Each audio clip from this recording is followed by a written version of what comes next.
Look, I'm unstoppable. Forget your defense, nothing but an obstacle. Run it back, switch it up, call it audible. Serving up them Hail Marys till the game over with the showstopper. So hot, you gotta blow on it. I said I'll huff and I'll puff, then I'll pass to my left while I'm looking to my right. Hit them right in the chest. It be looking like magic. Better give me the throne. I ain't talking about Patrick, but I rep my home. I'm never at the end of my zone. I'm bad to the bone. Eating up these pig skins like they chicharrones. And you a douche cabron. Mira, mira at the mirror on the wall. I'm the greatest of them all. They gon' put me in the hall. Your name is only written in a bathroom stall. Quit your stalling and make a play. My drive too long. Pop the clutch, I don't pump the brakes. I know what it takes to gain the muscle, get rugged. These butterfingers be fumbling. Squash the scrimmage and rub it in Robitussin. How I give them concussion. They seeing double, they rushing and pass the shovel, the dirt and rubble. I bury them under it. Stay in your huddle and get 10 yards back. Never turn your back. I'ma pull your flag. I go full contact. Out punch, out kick like a shotgun blast on one out snap. It's a fact that I'm unstoppable. Forget your defense, nothing but an obstacle. Run it back, switch it up, calling audible. Serving up them Hail Marys till the...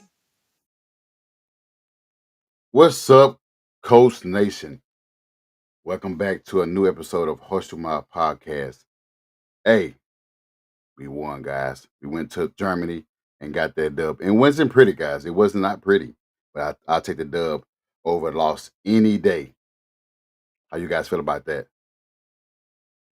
I mean, it's always good to leave the Sorry, week talking with a myself win. on mute here. No, listen, man. Sometimes you just got to get the dub, right? This isn't college football where you need style points. This isn't. You're not trying to impress a committee or anything like that. And you're gonna win all sorts of ways. Like, this is the NFL at the end of the day, right? Mhm. It's very likely that you're going to win games ugly. You're going to win games by blowouts. You're going to win games close. You're going to lose games close. So that's just and this Colts team has done all of those things. So it doesn't matter how good or how bad teams are. Teams are going to fight because at the end of the day, these are NFL players, and some teams have good days, some teams have bad days. Yeah. How you feeling about this, Austin? Yeah, I mean, I'm happy. I'm happy with the win. We went overseas. Sometimes those games are sloppy, and we came out with a win, and that's all that matters. Awesome. Austin's Winning, feeling great. winning, like you said, winning. I mean, it always cures things, but when you go to another country and you can get a dub after winning already locally, in Indiana or wherever else in Los Angeles. What teams? How many teams? What games we had away that we won? I think all our games been we're like 4-0 at home. 4 Yeah, at home, we went to LA, LA twice. right? Won We them. lost 1-1. And then we won. I guess this technically counted as a home game, right? Yes. Gotcha. This technically counted as a home game. Let me see. Well, I know we played. Place that of course they give us no credit for beating teams. Denver came to Indy, so that was a home game. Oh, we beat the Titans. Oh, so yeah, I don't count that. So That's at Chargers, at Titans. That's who we've beaten on the road. And then we've lost to the Rams and we've lost to the Steelers. So two. you're 500. I think you're doing exactly what you need to do. You take care of business at home, and you do as close to 500 as you can on the road. What's going on, Teresa? So yeah, man, after great win, we got to come on here and give y'all this great content about this win. But we're gonna do that while we talk about the sponsorship while we out here, and that's Fan Battle Sports, where you can now catch us on Substack, where you can subscribe to the network. You can see all the past episodes. You can see all the articles that's written on there. You also will see some merchandise coming soon, where you guys can support us either way from all the watching episodes and the articles, and you can wear merchandise with Horseshoe on it. So we definitely appreciate you guys supporting us. But we're also gonna, we want to wish all the veterans, happy Veterans Day. We want to also let you know that we appreciate all the things you did for us, all the serve for you serving as well. So, any input on this, guys, on Veterans Day? Just appreciate everyone that served their service. Yeah, I mean, happy Veterans Day. Happy Veterans Day to all the vets. Thanks for everything you guys do. I don't know if Austin is back or not. I can't hear him if he is. Yes. I can't hear or see Austin. I can see him. Oh, okay. Well, maybe it's me. I'll try to restart and come back. Yeah, thank you guys for your time served for us. It wasn't for you guys. Us watching sports wouldn't even be possible for you guys serving in the military for us. So yeah, appreciate that. Salute to you guys for doing a great job in protecting the country, so we can enjoy sports and everything else. So thank you guys for that. Thank you, women and men, for that. So wow, Harish get things situated with his side of his issues he's having. Let's talk about this NFL news that we having. It's not much, but it's something to talk about. Let's start with DeForest Buckner going on IR. It was surprisingly, coach said he came to him on Tuesday or Wednesday and said that something was wrong with his neck, and they decided to shut him down because he usually have like rest days, but this was an ordinary rest day. It was something that was lingering issues had. But how you feeling about him being IR and the impact moving forward with him not being in lineup, Austin? Yeah, I mean, we saw it can definitely hurt because he's obviously a leader on the defense. He's arguably our best player um, on the defensive side of the ball. But we got guys that can fill in, not be Defoe, but like can fill in and be good enough. Like people were saying, oh, DeForest Buckner's out, Bijan's gonna have 204 touchdowns, and And then he didn't break 100. He didn't get a touchdown like Algier scored, but like I think we're gonna be okay as long as he can get healthy by the playoffs. Like if we can manage to win a few more games and get him healthy, it's gonna be okay. Yeah, I agree. Losing him is an impact, but we're talking about DeForest Buckner. Why you the DeForest Buckner being on IR and the impact moving forward, it will have on his defense. And Austin said that obviously it'll hurt us, but hopefully we can win some games in the meantime in his absence. And how they said Bijan Robinson was going to have 204 touchdown day on us, and didn't happen. But Gallimore stepped in. We knew that adding him would have that impact when he had the opportunity to get in the game. And like you said, Grover, before we got on, Grover still had a injury scare, but he had an impact, clogging the middle up. And the guys on the end, and Kwity Paye and Latu, did setting the edge and stopping. This guy's a phenom. They're talking about Robinson. We saw last time he played Robinson, his rookie season, he went off on us. He And we did. didn't allow him to do that in this game. He had like maybe 70, 80 rushing yards.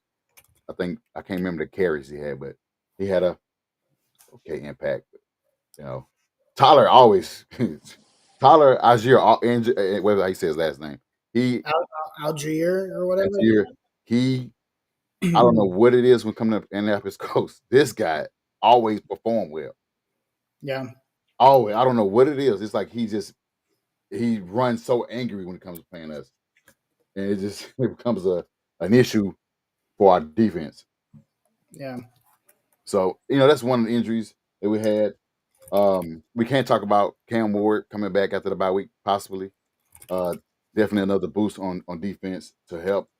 Sauce Gardner, Kenny Moore, Jalen Jones, Mekhi Blackman, etc. It'd definitely be a big boost in our secondary. We definitely need him after what we saw on Sunday. Travis Hunter is out for the year after his injury. After having surgery, they decided to go ahead and shut him down for the rest of the year. Many don't know the Jaguars traded a lot to get him with the second or third overall pick Second. Yeah. from Second. Browns, right? The Browns would have. Yep. Yeah, Browns would have got him. Decided to trade a lot to get him, and he only played 7 games before being shut down for the rest of the season. Jackson Dart, this is a surprise one. but not surprised because of his style of play. He was knocked out of the game for concussion. I think it's his fourth concussion this year. And Russ Wilson came in and nothing really happened. They still lost to the Bears. Zay Jones is out with Achilles. Jair Alexander stepping away from football, thinking about retirement. He just got traded to. Then he signed. He got cut and signed with the Ravens, and then they traded him to the Eagles. And then I think he played last night. And did he play last night? I don't know if he played last night or not. And now he's deciding to step away from football right now. Currently, it's NFL news because it's in our division. But Jacksonville was up 29-10 going into the fourth quarter against the Texans, and Texans went on a 24 unanswered run and ended up winning the game. After researching, I did not know that Davis Mills is like 3-1 versus Jags. So many people were saying they was more scared of him playing than CJ Stroud playing because he is have a winning record against them. Dolphins beat the Bills. Now that was a surprise. I get it. They in the AFC East together. It's a division team, but Dolphins been bad all year long, and for them to put this type of belt to ass against them, it was definitely a surprise to me. How you guys feel about that? Really, those two teams being outplayed by those lesser teams. I mean, it's always funny whenever a division team like gets embarrassed like that. Um, Seeing the Texans, who have a lower record than the Jags, beat the Jags only helps the Colts because we were getting a bigger lead. So it's funny and it helps us. And then I didn't think the Dolphins were going to beat the Bills. The Bills have looked kind of off in a few games this year. And I mean, we'll talk about it later, but it looks like the AFC might be a little more open than people originally thought. Yeah, I agree. What about you? Anything on that? I mean, I know people say, well, division games, you can't always count out those games. Both teams is, there's no Yeah, you could say that, but with the Dolphins or with the Bills is kind of a trend. losing to the Like, Dolphins. no, it's a trend for the Bills. Like that defense is terrible. Like there's a reason why I think we talked about this a couple weeks ago. Like when people were like, "Oh, you don't want to face the Bills in the playoffs." Oh, I absolutely want to play the Bills. Jonathan Taylor run 300 yards on this Bills defense. Like I'm not even kidding. It's that bad. The Devon Achane did whatever he wanted with that Bills defense. Especially that big ass run, like 82-yard run, nearly broke the record for the season. Like I would play the Bills. I'd play them in Antarctica today in a heartbeat. That defense is shown week in and week out how bad they are. Like that is a bad Bills defense. And if you really think about it, Josh Allen's the only one doing anything for them. They have nobody doing anything. They should have gotten a receiver in the trade deadline. They should have went and they're doing nothing to help Josh Allen. Like that looks like a very bad Bills team right now. Well, some would say that he had the same team that he won MVP with. So it's like, but he doesn't. Well, I mean, he added, Gabe Davis, but he still had the same receivers. I guess Rashir or whatever his name is, Shakir. He has him. He got Keon Coleman, and he added Gabe Davis. But I can see they should have traded for the guy. They went to Seattle from the Saints. They should have got him. I think they were in the running for him. They should. Yeah. The problem with the Bills is like anytime they do anything on offense, they like take forever to fix it. How long has the running game been a problem for the Bills? The running game? Yeah. 6 years? It took a long time. But even then, I mean, Dave Cook was right up to neck and neck with JT and rushing a couple weeks ago. Well, that's what I'm saying. Like they finally fixed that.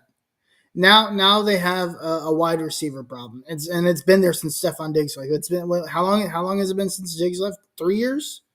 She said she thought that it was Daniel Jones. Oh yeah, because I had my camera off for a second. But what has it been, 2 years, 3 years, and they still haven't fixed it?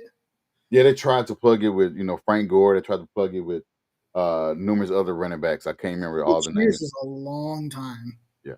Go look at the Chargers. The Chargers haven't had their tackles for basically the entire season, and they're third in the conference right now. Well, Like, I mean, until they face the team, I don't know why the Steelers didn't employ what they employed against us to Justin Herbert, because it seemed like they didn't. I don't know, against us, like you said, they played desperate against us. We got a desperate. desperate. We got a desperate Steelers team, and we haven't won in Pittsburgh in 25 years. Like, desperation does a lot for teams, right? That's why you don't want to pay desperate teams. But I don't know. I think the Bills are just a bad football team right now, and Josh Allen, like, their 6-3 is like really misleading because they're 2-2 in the division. Yeah, because Patriots got them. They also lost to the Patriots. They've lost to the Patriots and they've lost to the Dolphins. And I think they played a close game against the Jets. Yeah. No, they didn't. They didn't play a close game. Yeah, they beat the Jets pretty handily, right? I mean, they're a couple.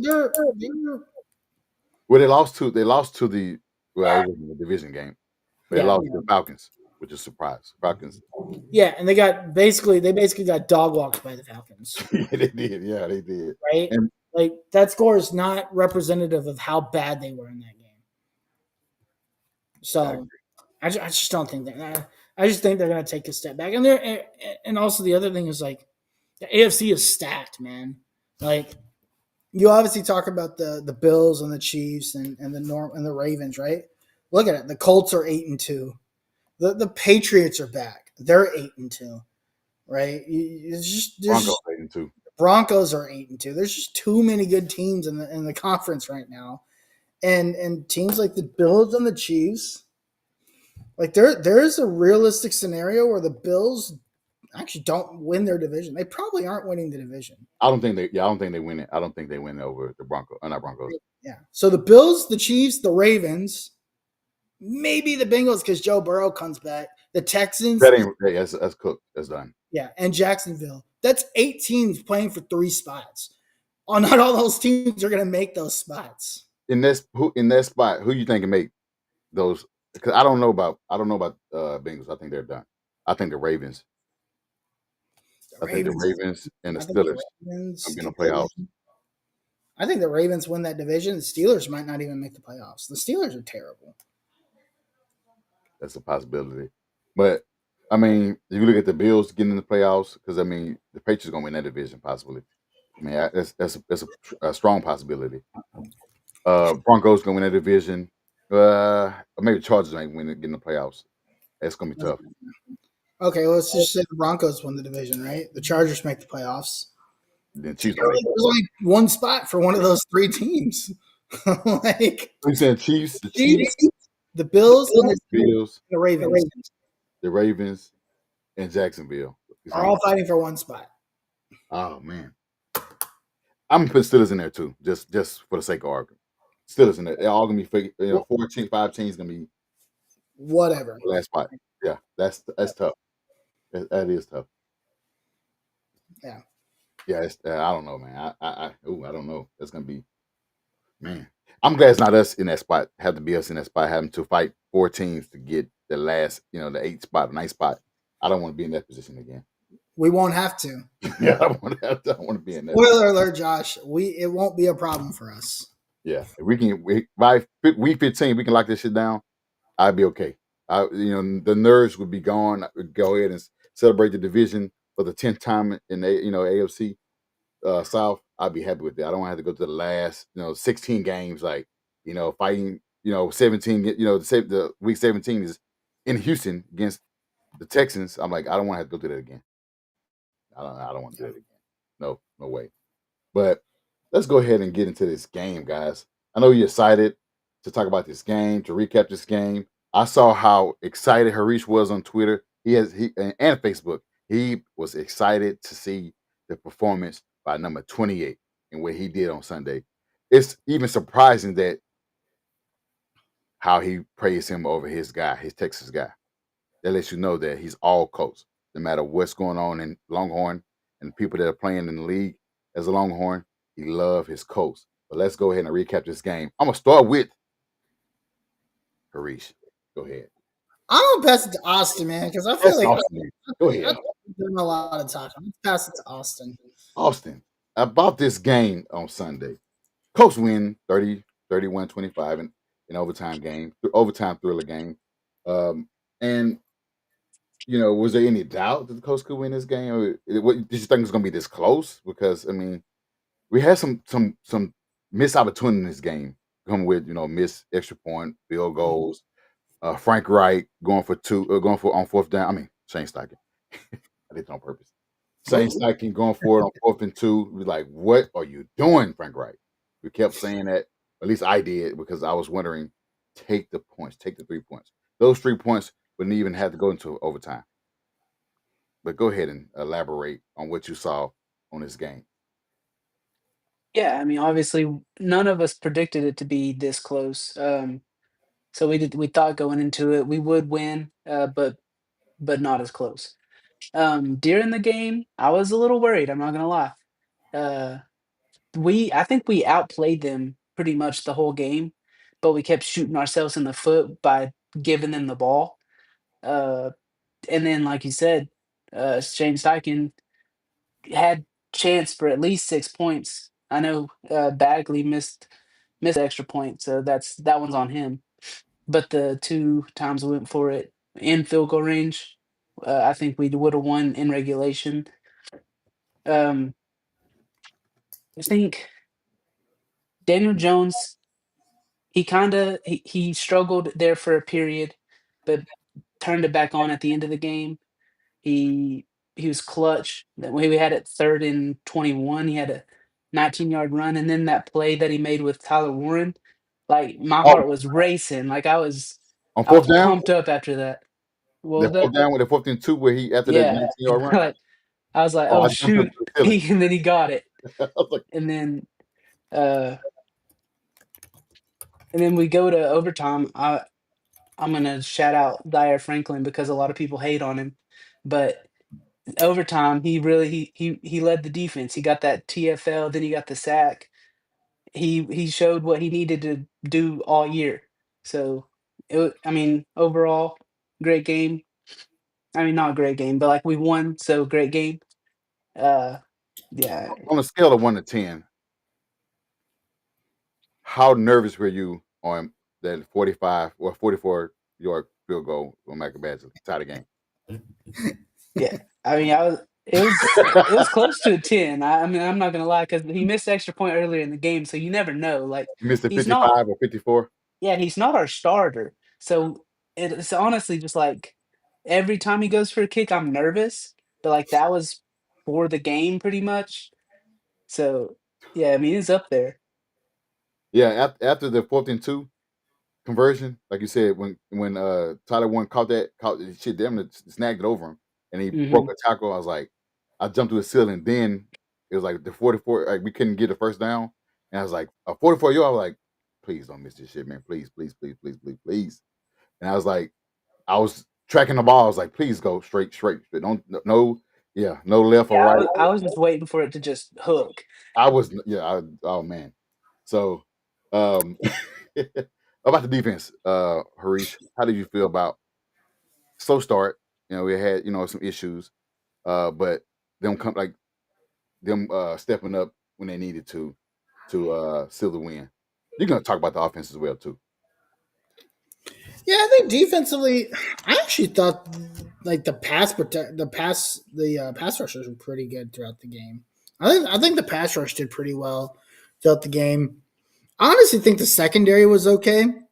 I think where they really got us was the run game, and it just goes to show like not having to force Buckner the impact it's had.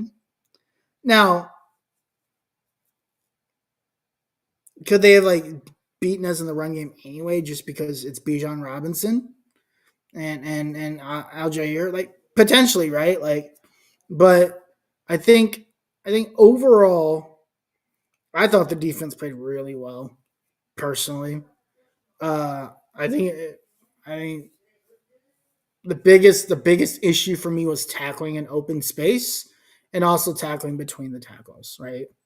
And these guys are really hard, and Algeria just basically just bull rush us the entire. Like I felt like I was watching like prime Jerome Bettis.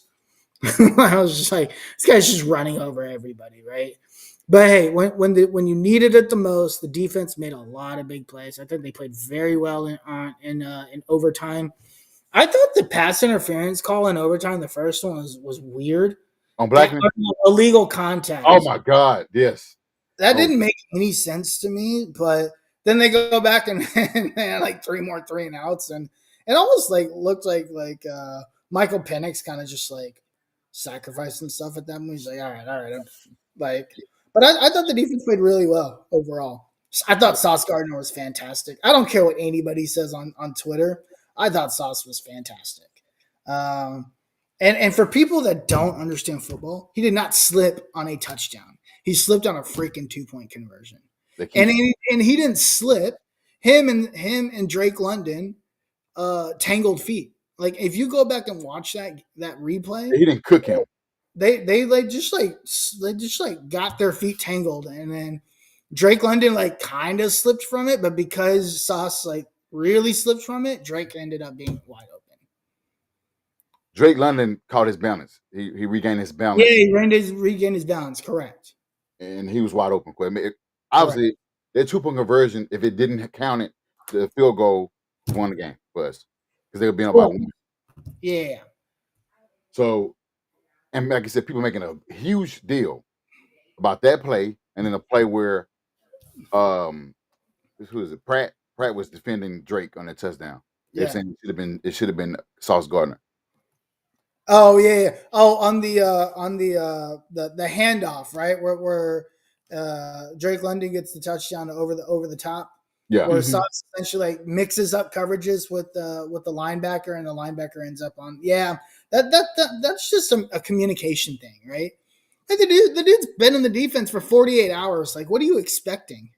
Like that's a simple that's something they'll fix this week. And I know we didn't really get a chance to talk about it because it happened afterwards, but I was very impressed with the Sauce Gardner interview, like his introduction press conference. Yeah, man, that guy's gonna be he's what a pick. I know most people saying it's too many picks, and a player, and it's a whole lot for a guy that had a down year, somewhat of a down last year. He has been his all-pro self he had the first 2 years of his career. And people don't take into account that he had many defensive schemes in a short period of time. And the team is bad. When you have a team that's bad, when you got so many moving parts in your defense, you tend to play bad along with your surrounding. Yep. Look at us. Without Darius Leonard, we looked bad. Without Kenny Moore, we looked bad. Without anybody in secondary, we lose anybody in secondary. We lost a bunch this year. Look how we look, averaging over 200, passing yards on defense. Our run game used to be bad without DeForest Buckner or Grover. So you lose pieces in your team, or your team suck. You just suck with them. No matter how you can be an all-pro. The Texans was bad, and they got good secondary. Yeah. I mean, they got a good team, a good defense, rather. You got, great defense. They have a great defense. They have a great defense, but the record don't show that they've been winning games. People can say, well, it's offense holding them back. I mean, anything. Offensive line, no running game. There's so many things they can say. The coin toss in overtime said we got the ball. Yeah. I remember Zaire did say tails, and they hit tails, and then he said we're going to receive it, but somehow the Falcons got the ball first. Possessed the ball first. I didn't understand that. It's because the Colts should have never called the toss in the first place. Oh, it should have been a away team. Because they were not, because they were technically the home team. Oh, okay. So, yeah, it did go to commercial. I'm like, what the fuck? I thought we had. Yeah, they went to commercial. I think they self-corrected when they came back. Oh yeah, because when he asked him, he asked like as if the Colts were away. Right. When they were actually technically the home team. Hey, I guess you can say that worked out for us because they went 3 and out. So I mean, Maybe, but the way that defense is playing, I don't think it would have mattered. Like if that defense didn't give up anything. Like it felt like we were going to go down and score, regardless, just because of the way we were able to run the ball. oh yeah, definitely. I know we didn't talk about this. Yeah, But JT, I know he had 32 carries. That's a lot. But to have that type of performance and anyway, 244 rushing yards, his third 200 over 200 and plus 230, or I'd say 200 plus rushing yard game in his career. That is great against a great. People don't know how great the Falcons defense is. He had to get 32 carries. he averaged 7.5 yards per carry, man. It's insane. Those guys, they front. Those guys sacked Daniel Jones 7 times. 7. That's you can't discredit their defense. It's just that our offense allow a lot of, open a lot of holes up for JT to run through. I mean, even on that 83-yard rushing, he was stopped in the backfield. Yeah, Stopped. He's supposed to be tackled for a loss. End up getting out of jam. You got great blocks from Tyler Warren. And shout out to Alec Pierce as well, all the way down to the field. He actually ran from the other side of the field to get a block on Jesse Bates to secure that touchdown. That's a team that will to win. They wants to win, and I don't know. I got to give me a Tyler Warren jersey. I need to. It should have been today. I should have had it today. That catch on, like you said, on 4th and 2, I was so nervous. I was so nervous on 4th and 2. I was like, they said he lofts it up. I was like, why are you laughing? Why are you laughing? I was like, why? Yeah. And he said, he had to throw it. He had it though. He had somebody right in his face. Oh, so it was pressure. Yeah, under pressure. I got it. That was a great throw by Daniel Jones too. If you look at where Daniel Jones places the ball, this is the other thing. We talk about Daniel Jones's fumbles. No one's talking about the throws he made in that game in clutch time. Even the one that's not in clutch, the Alec Pierce, he's there somewhere. Yeah, but he threw that ball to Alec Pierce in double coverage. Yeah. And put it right on the money where only Alec Pierce could catch it. Yeah, another throw I thought was really nice was in overtime. The other one to Tyler Warren. It was Beautiful. such a good throw, such a good catch. It's like a 40-yard pass. I was probably like, I don't know, 25, 30 yards. Yeah, that was crazy. And he was wide open the whole time. If you look, there were 3 defenders there, kind of in like a triangle. It's almost like they were playing a cover 4 or a cover 3, right? So you have to layer the ball right in the right place. Yes, Tyler Warren was wide open, but you also had to fit that ball in between 2 defenders over top of him, and the linebackers. Yeah. and then a guy underneath, right? Like the corner maybe.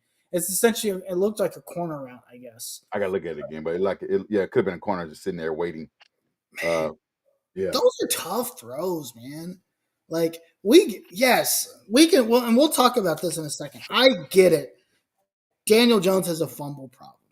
That's something you can fix just by being like, dude, carry the ball this way, not this way. You can fix that. They can fix that this week, right? Is it really him or is it an O-line issue? Because the last 2 games is when he fumbled. When I want O-line, to. He's been sacked 12 times in 2 games, and against 2 teams that's been pressuring him a lot. As good as Tyler Warren has been, right? We never want to talk about the good. Tyler Warren was responsible for 2 of those fumbles. Yeah, last week and this week, yeah. No, this week. Yes, on Sunday. He had 2 fumbles, 1 loss, and 1 recovery. So if you look this is what defenses are doing. They're stacking the box and going all out blitz, right? They're basically saying we're going to blitz everyone and go man to man on the outside. Correct. Right? When you do that, and you're playing 12 or 13 personnel, which is like 1 or 2 tight ends in, right? Your tight ends have to chip coming off the line of scrimmage. And Tyler Warren missed 2 of those chips. And so 2 of those, not every sack, and I was listening to a podcast earlier today, and it wasn't about the Colts, it was about the Longhorns, but he was saying not every sack is attributed to the quarterback or the offensive line. There's sacks because the running back they whiff on a block. There are sacks because the tight end whiffs on blocks. There's sacks because linemen whiff on blocks. Two of those fumbles were because Tyler Warren whiffed on a block. So it's almost like Daniel Jones calls the protection. It's correct. Tyler Warren whiffs on the block coming off the line of scrimmage. On one of them, Tyler Warren and Braden Smith both whiff on a block. It was on one of the last fumbles that, and thankfully Daniel Jones recovered it, right? But you'll see, like, they essentially let two defenders come free, and the protection is called correctly. So this isn't just a Daniel Jones problem. This is an offensive line. This is a Tony Sparano. As good as this offensive line has been, I think they're just tired. They needed this bye week more than anybody else. They've been playing at an extremely high level for 10 weeks. I think they really needed a second to breathe, because this is a very young offensive line. People don't realize how young this O-line is. You've got Braden Smith, you've got Quentin Nelson, the center, first-year starter. Ryman, what is he, a second-year starter, right? Yeah, I give him second year because he got hurt a lot last year, if I'm not mistaken. So he's probably got under 10 starts on his belt. Then you've got Bortolini. Bortolini's a new starter, and then you've got a new right guard as a starter. It's Braden on his last leg anyway. Yeah, well, is Braden playing the tackle or the guard? He's playing the tackle. The guard is Matt. Yeah, Gonsalves, right? Yeah. So again, you've got technically three new starters, and given I think Ryman's been really good. Bortolini and your right guard is where all the pressure is coming from, because those are the guys that are new. Except for left guard, we good on that. But yeah, we're good on the left guard, right? But the interior line on the right side is where the quote unquote weakest part of the line, because it's the newest part of the offensive line. And Braden has regressed. But I mean, honestly, Braden Smith hasn't been awful this year. He's been okay, but if I were the Colts, I'd definitely be going in and looking for his replacement this year. But it's not like Braden Smith has been terrible. I'm gonna answer this question. He should be back after the bye week. Being that his 4 games is up, so he should have a window where he should come back and practice. He should be in practice before the game, for the Chiefs game, which is a great opportunity to come back. Braden Smith ranks second in pass blocking on the team. Okay. That's where he should be. Your 2 tackles should be your best pass blockers. And we got some good ones. Great ones. You're fine. And Ryman's having a really good. Bernard Ryman, man, he's having an excellent year. He's been really good this year. I think I'm okay. Talked about. I'm okay with Josh Downs being in punt return this game. He was great in special teams. I know he only got a couple plays in the offense, but it really was needed. If he was part of the offense, this game would have been not even close. The other thing that was frustrating is the holding penalties on special teams. Oh yeah, especially that was. I mean, I said he had that big one that he helped us in the fourth quarter or something like the third quarter. The fourth quarter, after they went up, you had the really big one, right? That helped set up the field goal. That was great. I thought that was Abdullah. Was it Abdul again? Amir? Yeah, Abdullah. Yeah, Amir Abdullah. Yep. I don't know what. Actually, somewhere on planet Earth, Irina is laughing at all of us. Yeah, Ashton Doolin has really been. He's balling, man. He's been balling. Did he have a run play? That's the run play, right? He had a running play for 20 yards. He had 2 or 3 punt returns or kickoff returns to set up excellent field position. Ashton Doolin's been balling, man. Hey, I'm not a fan of the other guy. I've said for years, Ashton Doolin's a dog. She's definitely been saying that. She definitely been saying She's been a fan club. She's a fan club, man. Yes, she is. She's getting so mad when you talk about. She don't talk about my boy, man. He's balling this year.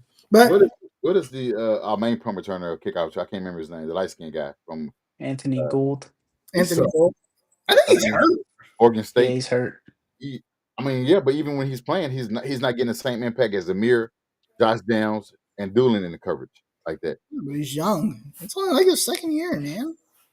Uh, Same as Josh Downs, third year, whatever it is, third year, but he is Josh Downs was like a top receiver in the draft class. correct. Anthony Yeah. Dole is like a 7th-round pick. But he's known for returns in college. He's been Yeah, he played against Southeastern Missouri State. Like, of course, he was known for his punt returns. yeah They the they don't even know what a punt block or a punt return coverage is. So yeah in the fourth quarter, Teresa, that 83-yard touchdown to get us the lead. Yeah, again, I was through the roof. I don't know how he got out of that out of that pile and ended up running it for 83 yards and had the speed, energy to do that. yeah, Still, I didn't know how he did that. I don't know how he did that. somebody was saying this about Jonathan Taylor. Like, this is the fastest he's looked as a Colt. Like, Man. I've never seen this speed. Like, he's always had the vision. He's always had the ball carrying rate. But his getaway speed, like some of the speed on his ability to like make separation after getting out in the open, that Jonathan Taylor we haven't seen in a while. Yeah, I mean, Still the one. he's truly turned into the best running back in the league. Like, he's he, pass protection, catching out of the backfield, breakaway speed, breaking tackles, stiff arms, breaking people's ankles. He does it all. He does it all, man. I mean, He's really good. you just said it. You just said breaking ankles. Look what he did to Jesse Bates in the overtime. It was 1-on-1, open Yeah. tackle for Jason. No All pro safety. Made him All-pro. look stupid. Made him look No stupid. I was stop. like, ooh. I mean, just quick juke, left him stuck, left him on red. Yeah. I was like, wow, yeah, that's JT you want. I don't think anybody can get him open space. Nobody. Jesse But Bates had him. yeah, I mean, he still can get a first down. We still had a first down we can get Yeah. on that drive. It's just that to get a 15, 20-yard touchdown to seal it to win a game. I mean, yeah, Jesse Bates. And Jesse Bates having a good game after that, before that. I thought they still had Justin Simmons. I didn't know he was a free agent still. I said, well, what happened to him? sorry, I don't mean to like. Oh, never mind. I was reading the wrong thing. I was like, did a lineman get hurt in this game? But they didn't. I was looking at Our offensive lineman or hours, yeah. But I um, was looking at the wrong stat. but yeah, impressive game by him. Tyler Warren had a big day, 8 catches, 99 yards, almost had 100. That appears at that big catch. We know Pittman was shut down. The guy, one of the best at the AG. Tyrell is not a slouch. He's one of the best corners, lockdown corners in the league. He did his thing. Michael Pittman couldn't get open, or he just wasn't in offense like that. Yeah. So for Alapierce to step up, Blame it on jet lag. hey, you can't say that. I mean, everybody else played a part. But Tyler Warren was a dog. He's not a rookie. I think he's been a pro for years. I think he's just playing us because the guys. As good as he's been, as good as Tyler Warren has been, his blocking has been miserable. He rated a 42.6 in blocking. Yeah, he got to clean that up. And I get it. Again, he's a rookie, right? Like I'll take that. But again, it goes back to like what we saw in the blitzes, what we saw in some of the run fits. But he also has some really good run fits. Like he was able to like create some. The last, like you look at the last drive, like Tyler Warren, like they do this like motion. I don't know if they motion him over or something, but he seems to like open this whole slide for Jonathan Taylor to be able to operate in open space. He does it on the last play of the game. He does it the plays before that. I think a couple times in overtime. But again, that's something he'll grow on, and I think he's going to be really good there. Do you think that you can look at it as that like it is part of his why he's on the team blocking as well, but it seems like he's more in the passing game, where he can definitely work on the blocking, pass blocking, because he's good at run blocking, but pass blocking he definitely got to improve in that. But it's like he's not heavily axed on pass blocking. You think that maybe that's the case, even though he's that's the issue. You say he's like rated 47. You think 43 is what he rated. His run blocking was rated 42.6. Probably, I think he can definitely improve that. I know right now, um, what he's doing. I think he's like how many yards away from being having 1,000 yards on a season? Like for sure, he can get it. I think he can get it by the end of the year. But Mm, we were saying he can end the season on 700 yards. he might get that in weeks. He's already at 617. So yeah, he's already He's 2 weeks. He's at 617. He's at 17. 607. He might get 1,000, man. I don't know. That's crazy. He might get 1,000. At this rate, he's projected to be. But let's go ahead and move on, guys. We talk about this guy, his performance. Everybody, mixed emotions. But what about his performance, guys? I wanted to rate his performance, but how you feel about his performance in a short period of time from Tuesday up until Sunday morning game at 8:30 in the morning, and goes out and had to defend a just a receiver 2, not a receiver 3, 5 or 6. He had to defend a guy that's had a great career thus far in this league in Drake London, and he did. I think he did well. But how you guys feel about that? I go with Austin. Yeah, I think Sauce played really well. He allowed 2 catches to someone who some people say is unguardable. Some people say nobody can guard him, but he allowed 2 catches for, like, 26 yards. Um, he had the miscommunication. Like you said, he got here Tuesday, Wednesday, whatever, then flew to Germany Okay. the next day. Like, he's not been with the team for more than a week, and he's already in the game. So there's gonna be some miscommunications, but just to have that one in the whole game, and then people are saying he can't tackle. He didn't have a missed tackle. He had 6 tackles, didn't miss a single tackle. Um, I Almost would had an interception. He was thinking about a pick six. yeah, I mean, Yeah. he shoulda had that, but at the same time, it was turned it into a 4th down punt, our ball anyways. So, overall, like, really good game, played against a really good opponent, and held his ground, showed why we gave up picks for him. I agree. Harish, how you feel about that performance? I thought it was excellent. I thought it was phenomenal. Um, again, to notice, Drake London had 100 yards, right? Yeah, That's not because of Sauce Gardner. They purposely moved Drake London across around the field, and he got open against Kenny Moore. He got open against Jalen Black Jones. Like he got uh he got um those yards because of how the Falcons used him, not because of Sauce Gardner. Like I don't understand what this there's a reason why they moved Drake London off of Sauce Gardner, right? Because if they kept him on Sauce Gardner the entire game, Drake London wasn't going to do anything in that game because that's how good Sauce Gardner was. But yeah, he was phenomenal, and I don't think looking at a couple plays in a vacuum is going to like do anything, right? So I thought it was phenomenal, excellent, 100% picks. like pretty much with banking off what both of you guys said. With the short period, I mean, I don't think I've seen anybody have a short period of time from being on one team from Tuesday, have to leave Germany on Wednesday or Thursday, and have to basically not. He has a small practice in Indy. I think he had on Wednesday. He had a small practice, but then Thursday he had to get on a plane. So basically, he had to learn the playbook on a plane to another country with a tablet and get there and hold a guy to 26 yards on 2 catches, which that's the most he's allowed all year, 2 catches on a Crazy. receiver.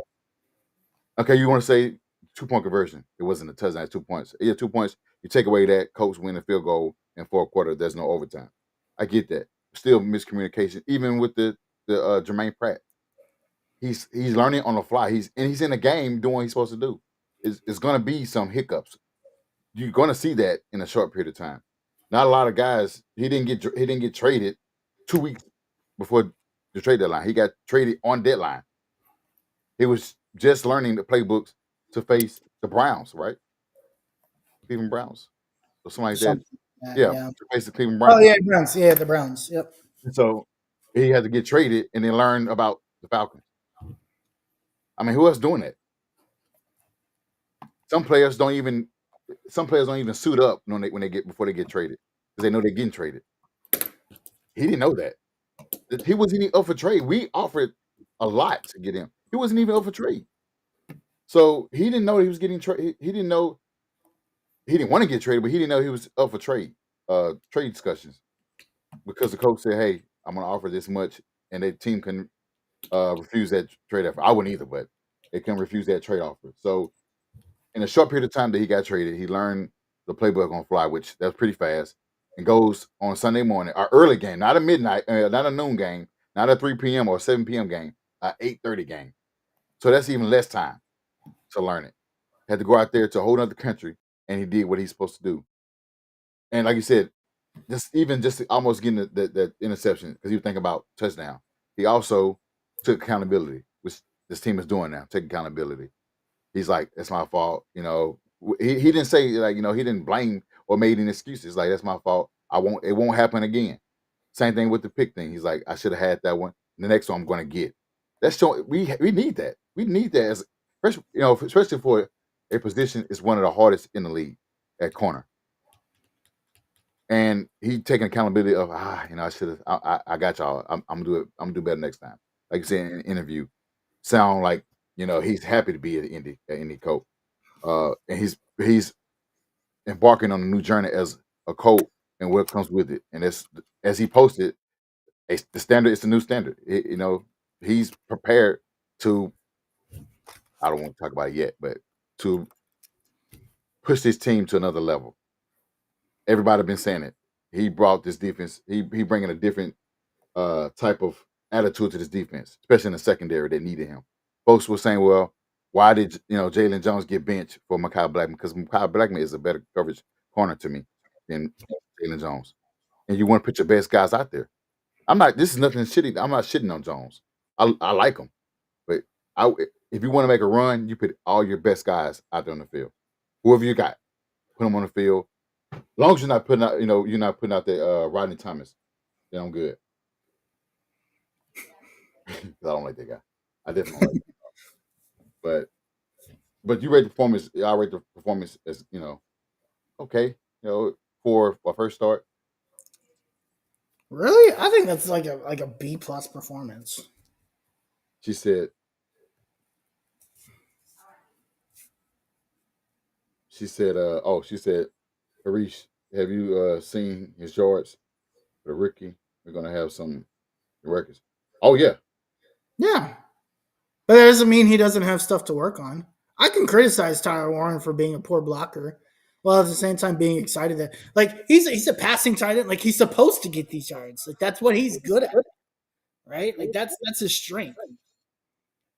But I've now gotten to a point where I put Tyler Warren as like, I think Tyler Warren one day is going to be the best tight end in the league. Like I think he's that good. Go look at Travis Kelce. When Travis Kelce was at his prime, he was blocking, he was catching balls, he was doing tight end screens, he's getting out in the open field. Like he's doing everything. Right? And I think Tyler Warren can do that. And so I'm going to hold him to that standard and say, look, you're awesome here, but this is where you need to get better. And because I think you can be the best. Tyler Warren has like a lot of potential. Like Gronk level potential. Yeah. Like all-time potential, right? Like I think he could like at this trajectory, even just in the rookie season, I can tell like today, he has the potential to be an all-timer. And so I'm going to hold him to that. I'm going to hold him to that level. Speaking of that, you can talk about it. 2 records was broken on Sunday. One by JT having broke the record for the most rushing touchdowns in the season by a close running back with 66. Tyler Warren added 7 to record books with 50 receptions by a tight end. I think he broke Dwayne Allen receptions record. I think Dwayne had like 45 or something like that, and he ended up with 50 in 10 games. But with this performance that they both had, or how you feel about this performance of them breaking the records and putting themselves in the records. So I want because I don't think Dwayne Allen is a great tight end, but it was okay.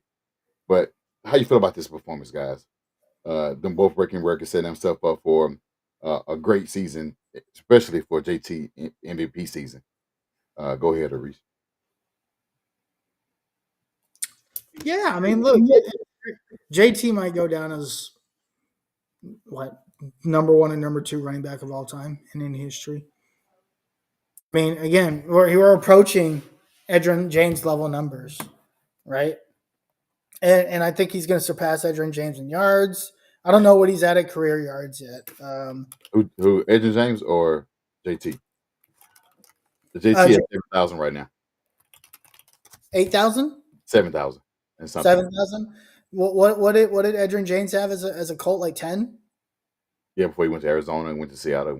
Yeah. He might get to 8,000 this year. I don't know. Yeah. If he continues, he needs like 900 yards. Yeah. I mean, if he continues at this pace, and he's already surpassed. Adrian Peterson. Do you guys remember the year Adrian Peterson won the MVP? How many touchdowns did he have? Like 12, 13? See, with that, because I said the running backs they wanted was him and LaDainian Thomas. LaDainian Thomas had over 20 rushing touchdowns. Right. They're trying to compare each. I think Jonathan's under 22. Where's Jonathan at? He had 15 rushing right now. But how many total? Total is 66. Oh. In his career, yeah, 66. No. The year that LT won the. I think he broke he has the record at 31. Yes, 31 total. Okay. Yeah, and JT has 17 total. So he needs 14 touchdowns and 7 games. I mean, he gets 3 a game, so he gets 3 a game. No, that's. I mean, it's possible. I'm curious to see. Yeah, I'm curious. I might go check out the rest of the schedule. And just Chiefs. Who else is it? Chiefs, Texans, Seattle, San Francisco, Jacksonville,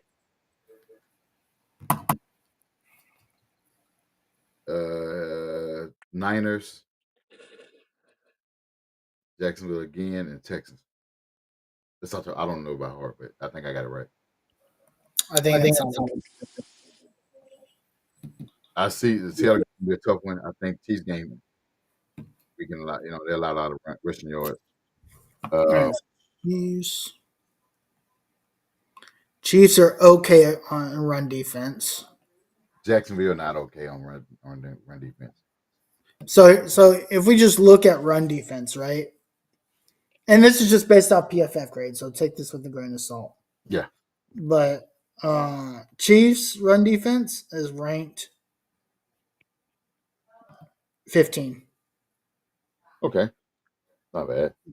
The Texans are 8. Seattle's 5.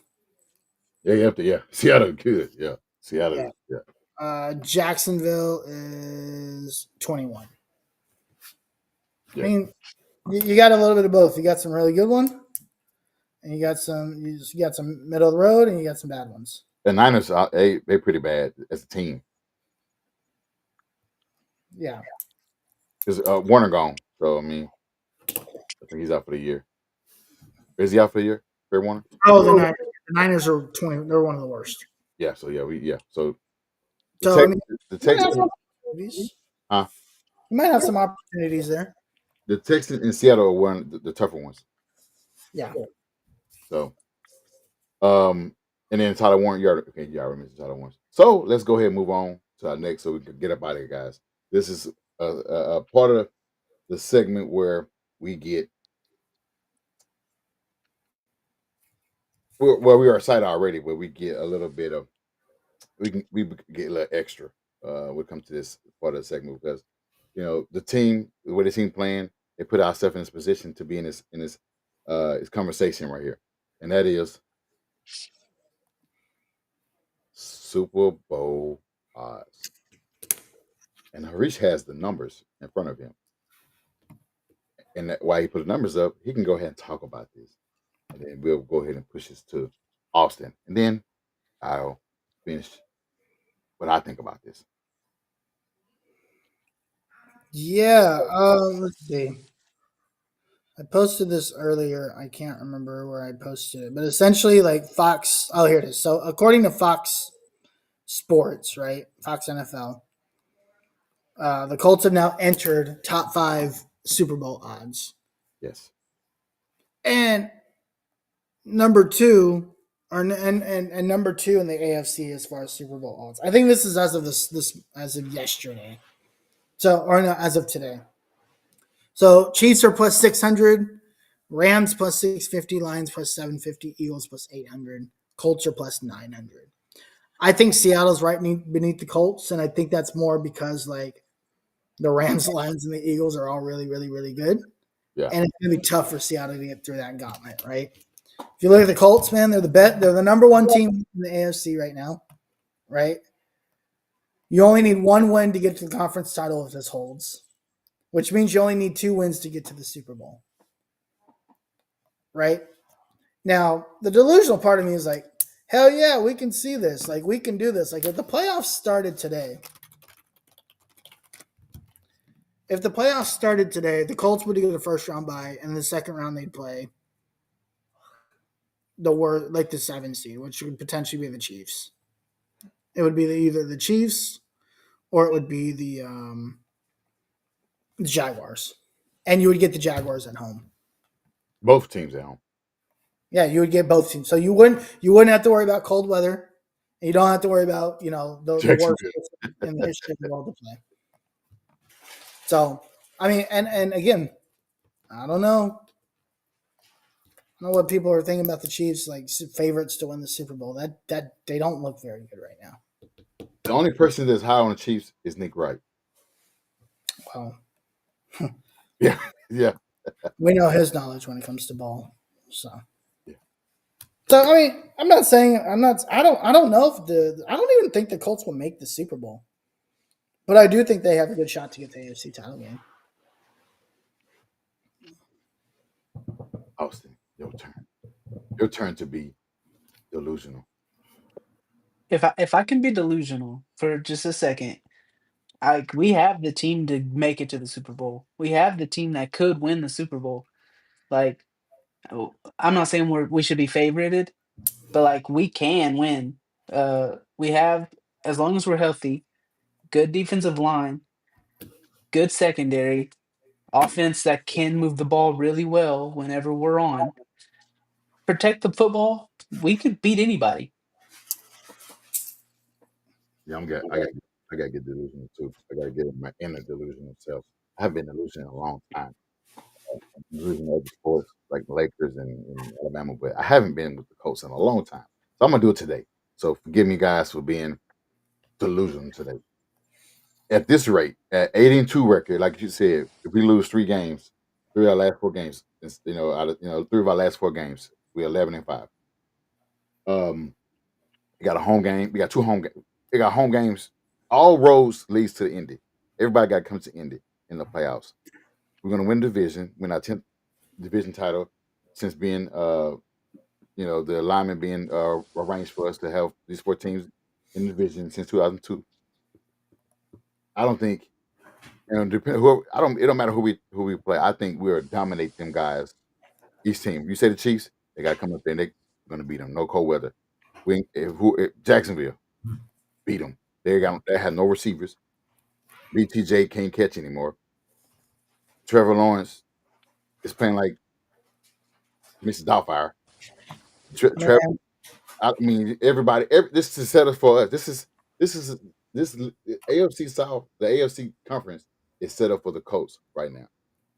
Our run game, yeah, you see the Steelers stop us that one game. They had implement that, but outside of the Chiefs, who else in the AFC can do that with their defense other than the Texans, who not going to make it to make the playoffs? Who else can stop our defense, our run game? Maybe I don't know. I haven't seen the Patriots really play. If they play somebody else, they're going to get it beat. due to experience because they're a young team. It might get beat by Broncos or something like that.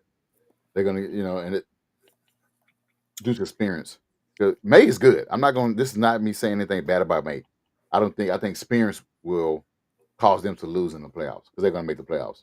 But outside of that, even Oh, never mind. I was gonna say Denver, but Jonathan Taylor ran for 200 yards. Never mind. never mind. So I think we'll be all right there. I like our chances. And then, like you said, AFC Championship game in Indy, we know how we're gonna rock in there. The crowd gonna be standing standing the whole time cheering their team, and we're not gonna see a collapse from Daniel Jones with people waiting on it. They're waiting for him to revert back to New York Jones. We're not gonna see a regress offensive line. We're not gonna see our defense having poor tackles. We're gonna see a Sauce Gardner, defending the best receivers on any team. We're gonna see that. We're gonna see Tre'Davious Ward defend the second best receiver on any team. We're going to see Cam Bynum, get sacks, get interceptions, get turnovers. We're going to see all those things. We're going to see Zaire be the guy who's supposed to be to take over this defense after Darius Leonard being traded or cut and retiring. We're going to see Zaire that we've been seeing. And Buckner going to be back. Buckner been to a Super Bowl before. He has lost a Super Bowl. So he has the experience there. You're going to see a dog in Quentin Nelson. And then JT going to carry us to the finish line in the Super Bowl. So I know I was telling that's enough delusional. I got more. I think that's pretty delusional, man. I don't know if you're gonna say like Daniel Jones is gonna be MVP or some crazy like that. I mean, if they had 2 awards, or they had like 1B, I'll give both of them. I give JT have both of them split it. But she said, "Is there things we can fix on offensive line?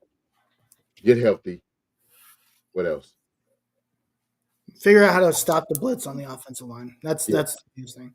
I think Shane, Tony Sperano, and Daniel Jones need to get together this week and be like, when we get this look next week against Kansas City, because it's gonna happen, how do we fix it?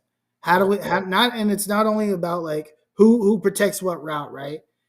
You need to give Daniel Jones an out when that happens. Now, I think they tried to on one of those plays, but if you remember, the linebacker caught it and catches Jonathan Taylor on the screen pass. I don't know if you guys saw that, but he catches Jonathan Taylor on the screen pass and covers the screen, so there's no out, right? Was it the 4th down where he shoveled the pass to JT on that 4th down? I think this was like in the second quarter sometime. Okay. On the strip sack. Yeah, it might have been on the strip side, and then Daniel Jones. I think Daniel Jones like tries to scramble like around because I think like he wanted to go to JT, and then the linebacker caught it and covered JT's like screen. It was essentially a screen pass, right?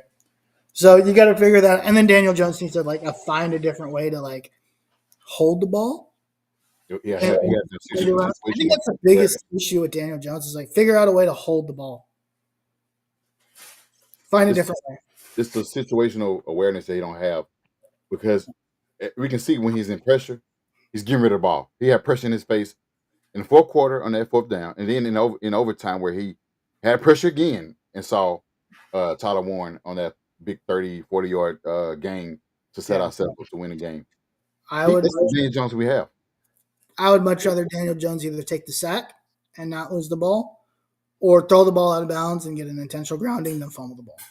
Because if it's like first down and you get an intentional grounding, at least you don't lose the ball. You're not giving the other team free yards. Like I think we're at that point with Daniel Jones where it's like you've got to take the best of two bad situations. Yeah, and we were in field goal range that one time. So yeah, we'll see. And people are using the interception before halftime. I think we had like 8 seconds left. He threw a long pass and just a base interception. Like, I'm okay with it. I don't care.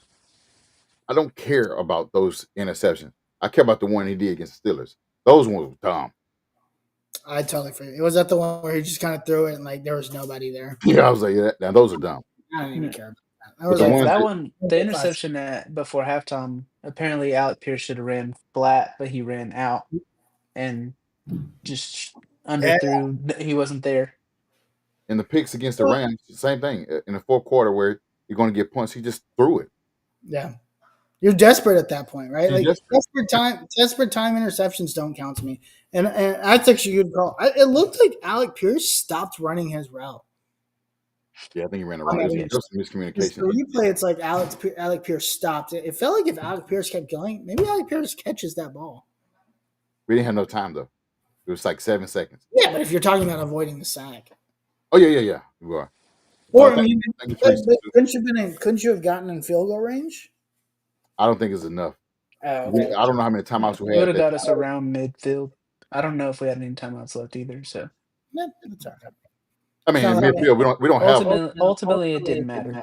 yeah, fair enough. we don't have a kicker like the Cowboys or Jacksonville. We don't have one of those. Yeah, field goals, man. We need to go get one of those guys. Or maybe we do. He's just hurt.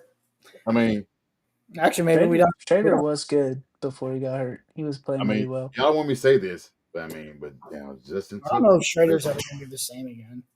Justin Tucker's available. He's not spinning. Listen, man. Now we're getting a little too delusional, man. I love my boy Justin, but that guy's out of the league, man. He's done. He said, "Don't get too delusional." I saw that they uplifted a 10-game suspension, and I was like, "Watch Coach fans say we need to go ahead and sign him." I mean, hey, if they want to get past the massage parlor accusations, but yeah, guys, we're gonna go ahead and get up out of here. Let's let everybody know. Oh, we got a bye week, but we'll be back next week to talk about our next opponent. We can talk about that. Yeah, we got next opponent. We got a bye week, and the next opponent in week 12 will be the Kansas City Chiefs. The team where we were pretty good in the regular season against them, just not so good in the playoffs. Even though we did our last playoff victory against them was I think it was Andrew Luck when was down so big. Andrew Luck brought us back and we won the game in the end. And then the other one was 2018 where we went to Kansas and got beat pretty bad. But in the regular season, we've been like 2-0 against them or 3-0 against them in the past couple of years. Without saying too much, how you guys feeling about this game? I'll let Austin speak on that. Yeah, I mean, the bye week's coming at a really good time. Hopefully, we can get a little more healthy, get Ward back.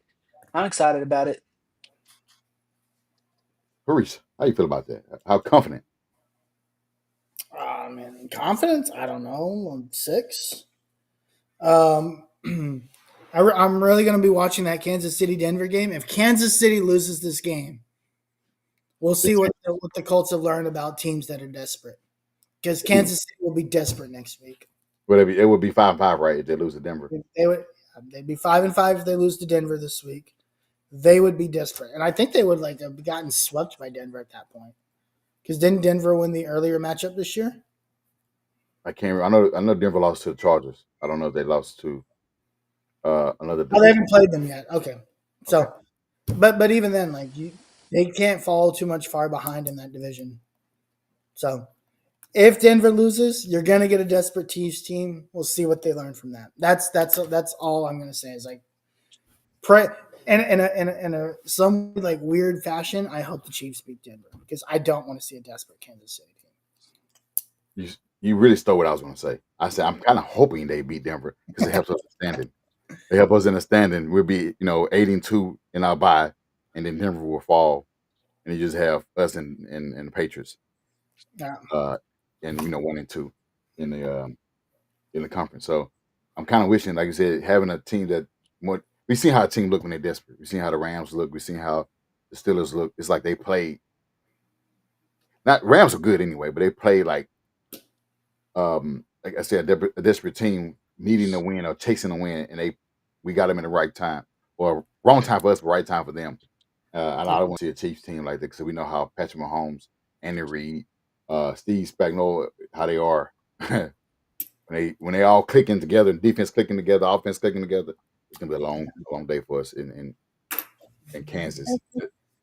Go ahead. Just real quick, Denver. I don't know how many games you'll drop, but Denver's got a fairly easy schedule coming. Or not Denver. The Patriots have a fairly easy schedule, so they'll probably take over the 1 seed after this week, unless they randomly drop a game to the Jets. because Oh. they'll just be ahead, right? But and then they play the Bengals, the Giants. Those are their next 3 games, and then they play Bills, Ravens back to back. These and Ravens, I think they can lose it. One of 2 of their games. They She could said, lose both. kicker. It's a young team. They could lose both. It's a young team. Yeah. She said, "How can we?" She said, The "Can we trust the kicker?" I mean, I'm worried about Badgley, but I think that we get this fixed in this bye week. Everything get fixed. Well, not everything get fixed. We're gonna try to fix a lot of these things in the bye week because he should not be mixing the extra point. That 55-yard field goal, I don't think that's not his game. That's not his. He's not. He don't have a big foot to be kicking those big 55-yard field goals. We shouldn't put him in that situation. No way. We should have put him in the 40-yard range or whatnot. So I don't think we should go for 2. I don't think that we send out unless we have a great plan. We send ourselves up for failure. We go for 2. But I mean, are you guys worried about our kicking? I should ask you guys that. You guys worried? I'm not worried. If he was our long-term starter, I might be a little worried, but you know, he we picked him up because our kicker got hurt, and we're doing what we can with what we got. Oh I yeah, kind of see it as we know what we have. So yeah, we know. That's the group of guys that we have. I got to put that video on here. I will. I'm gonna find that video. well, we don't like them. We just know what we've got. Like, we know who Michael Badgley is, right?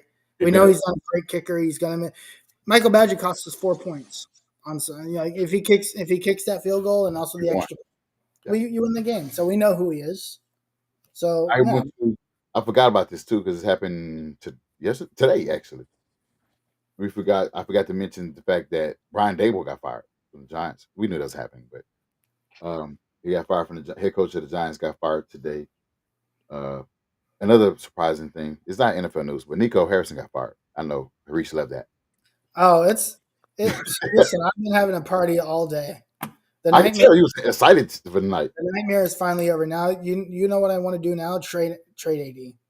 I got what a failure of a trade that was. We'll talk about that afterwards. Yeah, dude is useless. We'll take him, and we'll take whoever else you got. You can take whatever one. I might as well just start over. Give us is it Dow, whatever his name is. I don't know who you're talking about. The forward, the guy light skinned forward that you don't like. Lively? Powell. Yeah, Powell. I don't know who that is. The power forward, light skin. I think he wears number 7 or something like that. Oh, Powell? Yeah, y'all can have Powell. Yeah. He should have been gone like 10 years ago. Yeah. So, she said she got us winning 38-31. Oh wow! Next week, already got predictions. Yeah, we're gonna say that for next week. But we'll keep that in mind that you got us winning. That's a lot of points. But wow, man, 39, 69 points. That's crazy. Ooh. That'll be a wild game. 69 points in the cold in Kansas City. Yeah, that'll be insane. Oh man. But hey, we're not gonna, hey, we'll take the dub if that's the case. But next week we'll be talking about nothing but the Chiefs. Nothing but we're gonna talk to you. The whole episode is gonna be nothing but the Chiefs. From Xavier Worthy, from Rashee Rice, from Pacheco, everybody. Charles Jones, Chris Jones. We're gonna talk about everybody next week. But till then, we're gonna get up out of here and let everybody know where we can find you guys on social media and what you got going on Thursday. I don't know what you have on Saturday, but we did beat LSU. We beat our division team, division rival. So go ahead. Yeah, you can find me at the Uncle Gandhi. Big week for Texas football. We're as of today, we're in the playoff, which is nice, right? We'd have Georgia, right? Ooh, Oxford, but now we got to go to Athens. So big game for Texas. We'll see what happens, but yeah, Thursday nights, 8:30 p.m. Central. Any given Sunday. Yeah, check Teresa. Check him out on. You said 8:30 Central Thursday. Yep. Check him out. Yep. Oh, what you say? I want to give a shout out to the other Indiana team, the Hoosiers. They've been great. And, we don't talk about them a lot because it's not Yeah, Hoosiers podcast, but they have been great. They were number 2, right, in the ranking. they escaped, man. They escaped. They escaped a disaster. They Honestly, did. Man, that hey, receiver is great, man. Oh my god, sometimes it's not about winning big, man. It's just about winning. I mean, going they've to been Penn doing. State is hard. So Is it the back-to-back team win season, Indiana? for the first time in their history, yeah. Hey, it's impressive. They're doing good. You got Notre Dame doing good. So that's a lot going on in Indianapolis. So yeah, shout out to both of those teams that are doing well uh, in the college football right now. Austin, what you got going on, man? Tell us everybody where we can find you at. Yeah, you can find me on Twitter X at Cookie Austin 2. Oh, and you can find me on you can find me on Twitter at Who is Josh Senior, and then my name Josh Senior on Instagram, Facebook, TikTok. You can find me on all those with Josh Senior as well. But you also can find a podcast on Facebook, Twitch, X, Instagram, even YouTube at HS Mob Podcast. You can subscribe to the channel, like, comment, share, so everybody can see the content of the Horseshoe Mob. But until then, guys, we're gonna see y'all next week talking about nothing but the Chiefs and hope for a win. But we're gonna see y'all next week at the same time, 9:30 Eastern. Peace out.